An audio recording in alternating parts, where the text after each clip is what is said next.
மலர் அம்மா சமையல் சேனலில் இன்றைக்கி ஒரு சூப்பரான இட்லி மாவு வச்சு தான் ஒரு வடை செய்ய போகிறோம். வாங்க எப்படி செய்யுதுன்னு பார்க்கலாம். இட்லி மாவு வந்து நான் நேற்றே அரைச்சி வச்சேன். இட்லிக்கு அந்த மாவு தான் எடுத்துக்கிட்டேன். ஒரு கப்பு நிறையா எடுத்துன்னு இருக்கிறேன். 4 பேருக்கு சரியாக இருக்கும் இந்த அளவு. 2 பெரிய வெங்காயம் சின்ன சின்னதாக கட் பண்ணிக்கிட்டேன். கொஞ்சம் கொத்தமல்லி, கருவேப்பிலை கொஞ்சம், பச்சை மிளகா 2, கோதுமை மாவு கொஞ்சம். ஏன்னா இட்லி மாவு வந்து கொஞ்சம் ரொம்ப கெட்டியாக இருக்காது, கொஞ்சம் தண்ணியாக இருக்கும். அதனால் கோதுமை மாவு கலந்துக்கிட்டால் வடைக்கு வந்து ரொம்ப நல்லாயிருக்கும். இப்போ இது எல்லாம் சேர்த்து மாவு பிசைஞ்சிக்கலாம். ஒரு பாத்திரம் எடுத்துக்கிட்டேன். அந்த பாத்திரத்தில் வந்து இட்லி மாவு சேர்த்துக்கலாம். வெங்காயம், பச்சை மிளகா, கருவேப்பிலை, கொத்தமல்லி. கருவேப்பிலை கொத்தமல்லியெல்லாம் நம்ம விருப்பம் தான். அதிகமாகவும் சேர்த்துக்கலாம், இல்லை கம்மியாகவும் சேர்த்துக்கலாம். அதிகமாக சாப்பிட்றவங்களா இருந்தால் அதிகமாக சேர்த்துக்குங்க. தேவையான அளவுக்கு உப்பு, ஒரு சிட்டிகை சோடா உப்பு எல்லாம் நல்லா சேர்த்து பிசைஞ்சிக்கலாம். பாருங்கள், நம்ம நல்லா கலந்ததுக்கப்புறம் மாவு வந்து இந்த அளவுக்கு தண்ணியாக இருக்குது. இப்படி இருந்தால் வடை செய்ய முடியாது, எண்ணெய் ஃபுல்லாக குடிச்சிடும். இப்போ அதுக்காக தான் நம்ம வந்து கோதுமை மாவு சேர்த்துக்கிறோம். கொஞ்சம் கொஞ்சமாக சேர்த்துக்கலாம். நிறைய பேர் வந்து எல்லாத்துக்குமே சோடா உப்பு சேர்க்கணுமான்றாங்க. சிலதுக்கு வந்து சோடா உப்பு சேர்த்தா மட்டும்தான் நல்லா மெதுவாக இருக்கும், சாப்பிட்றதுக்கும் நல்லாயிருக்கும். இல்லைன்னா கல் மாதிரி கொஞ்சம் கெட்டியாக இருக்கும் சாப்பிட்றதுக்கு. அதனால் சோடா உப்பு சேர்க்கறதுனால எந்த தப்பு இல்லை, அளவோடு சேர்த்துக்கணும், அவ்வளோதான். எல்லாத்துக்குமே சோடா உப்பும் போடக்கூடாது, சோடா உப்பு போடாமல் செய்யக்கூடாது. அதனால் கொஞ்சமாக சேர்த்துக்கலாம்.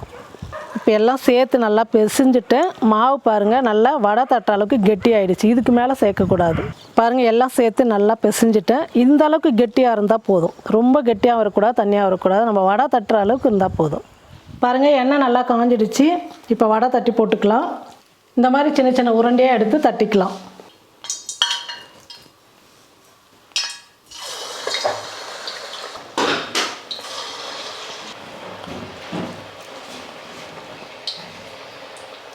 பாருங்கள், இந்த மாதிரி தட்டிட்டு உளுந்து வடை மாதிரியே சென்டரில் ஹோல்ஸ் பண்ணி போட்டுங்க. சூப்பராக இருக்கும் வடை, பார்க்கறதுக்கும் சாப்பிட்றதுக்கும் ரொம்ப நல்லாயிருக்கும். இதே மாதிரி எல்லா வடையும் தட்டி போட்டுக்கலாம். நம்ம ஃபஸ்ட்டு தட்டி போட்ட வடை வந்து நல்லா வெந்துருச்சு. திருப்பி போட்டுக்கலாம். இட்லி மாவுன்றதுனால வேகத்துக்கு வந்து கொஞ்சம் லேட் ஆகும். அதனால் ஸ்டவ் வந்து கம்மியாக வச்சுட்டு செய்யுங்க. இல்லைன்னா சீக்கிரமாக வந்து கலர் வந்துடும், உள்ளே வந்து அப்படியே இட்லி மாவு வேகாமல் இருக்கும். வடை பாருங்கள் நல்லா எழும்பி நல்லா புசு புசுன்னு சூப்பராக வந்துருக்கு. பாருங்கள், ஃபஸ்ட்டு தட்டி போட்ட வடை வந்து நல்லா வெந்துருச்சு. இப்போ எடுத்துட்றேன். திருப்பி திருப்பி கொடுத்து நல்லா வேக வச்சுக்கணும். இட்லி மாவுன்றதுனால கொஞ்சம் திருப்பி திருப்பி கொடுத்து வேக வச்சுக்கலாம். பாருங்கள், 2வது தட்டி போட்ட வடையே நல்லா வெந்துருச்சு. இந்த மாதிரி நல்லா கலர் வர அளவுக்கு நல்லா வேக வச்சுக்கணும். ஆனால் ஸ்டவ் மட்டும் எப்பவுமே கம்மியாக வச்சுக்கோங்க, இல்லைன்னா இட்லி மாவு வந்து உள்ளே வேகாது. இதே மாதிரி எல்லா மாவும் சுட்டு எடுத்துக்கலாம்.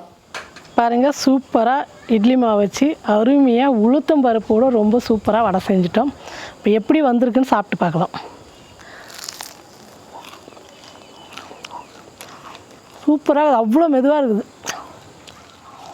உளுத்தம் பருப்பு வைக்கிற வேலைக்கு வடை செய்ய முடியலன்னா இட்லிக்கு எப்போவுமே நம்ம மாவு அரைப்போம். அப்போயே கூட செய்யலாம், உடனே கூட கொஞ்சம் புளிச்சா நல்லாயிருக்கும். அதனால் அடுத்த நாள் வடை செய்யும் போதே இது ஒரு கை மாவு எடுத்து போட்டு எல்லா வெங்காயம் பச்சை மிளகாலாம் போட்டு சூடாக செஞ்சு வடை சாம்பார், இட்லி சாம்பாரோடு இந்த மாதிரி வடையும் செஞ்சு கொடுத்தீங்கன்னா உளுத்தும் வடைன்னு சொல்லிட்டு வீட்டில் எல்லாருமே சாப்பிட்ருவாங்க. பாருங்கள், வடை எப்படி வந்திருக்கு, சூப்பராக இருக்குது. பாருங்கள், சூப்பராக இருக்குது. நீங்களும் உங்கள் வீட்டில் இந்த மாதிரி செஞ்சு பார்த்துட்டு எப்படி இருக்குதுன்னு சொல்லிட்டு மறக்காமல் கமெண்ட் பண்ணுங்கள், ஷேர் பண்ணுங்கள். நன்றி.